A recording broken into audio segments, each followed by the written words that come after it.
Hello friend, কেমন আছো তোমরা সবাই? আশা করি ভালোই আছো। আজকে আর একটি রেসিপির ভিডিও নিয়ে চলে এলাম।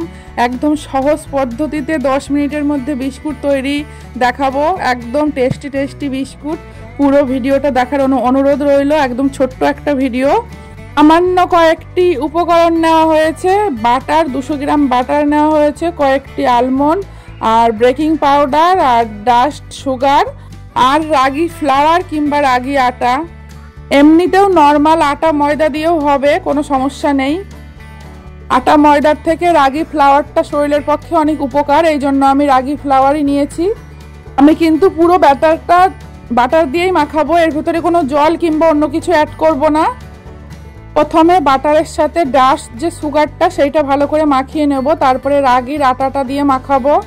আমার কাছে ডাস্ট সুগার ছিল না, ওই জন্য মিক্সিতে ভালো করে গুঁড়ো করে নিয়েছি।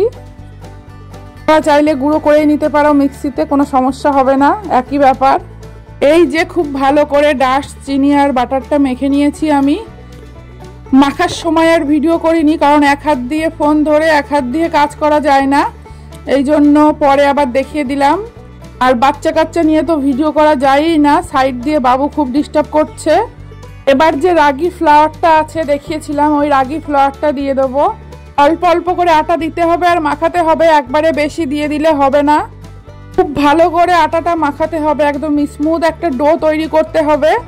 ওটা যতটা মাখা ভালো হবে বিস্কুটগুলো ততটাই ভালো হবে। তারপর এই যে বেকিং পাউডার দিয়ে দিচ্ছি হাফ টিস্পুন মতো, দিয়ে আবারও ভালো করে মেখে নেব। তারপরে 10 মিনিট মতো রেস্টে দিতে হবে।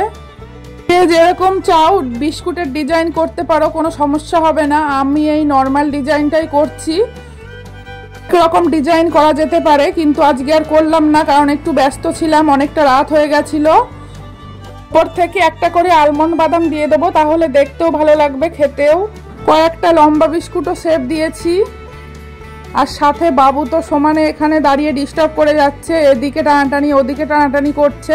বাচ্চা কাচ্চা নিয়ে কোনো কাজই আসলে ঠিকঠাকভাবে করা যায় না, ওই জন্য চাইও বিস্কুটের কোনো শেপ দিতে পারিনি। এইভাবেই ব্রেক করে নিচ্ছি। এ থেকে প্রি হিট করা ছিল 10 মিনিট মতো, তারপরে 180 ডিগ্রি সেলসিয়াসে 20 মিনিট মতো ব্রেক করলেই বিস্কুট হয়ে যাবে। দেখো বিস্কুটগুলো কিন্তু অনেক ফুলে গেছে, আর বাড়িতে বানানো বিস্কুট যে এতটা ভালো টেস্ট হয় কেউ না খেলে বিশ্বাস করবে না। আর একদম কম সময়ে কম কিছু জিনিসপত্র দিয়ে এত সুন্দর সুন্দর বিস্কুট তৈরি হয়ে যাবে। নানান রকম বিস্কুটের রেসিপি নিয়ে আসবো আগামী দিনে, কারণ আমরা তো বাড়িতে করতেই থাকবো বিস্কুট, আর সাথে একটু ভিডিও করে নেব। খেতেও যেরকম টেস্ট হয়েছিল বিস্কুটগুলো, সেরকম ক্রিস্পিও হয়েছিল। দেখো হাত দিয়ে চাপ দিলেই কিন্তু গুঁড়ো গুঁড়ো হয়ে যাচ্ছে বিস্কুটগুলো। বাটারের খুব ভালো একটা স্মেল বেরোচ্ছিল। দোকানের বিস্কুটগুলোতে এত ভালো কোয়ালিটির জিনিসপত্র হয়তো দেয় না, কিন্তু বাড়িতে তৈরি করতে পারলে জিনিসগুলো সত্যিই অনেক ভালো হয়।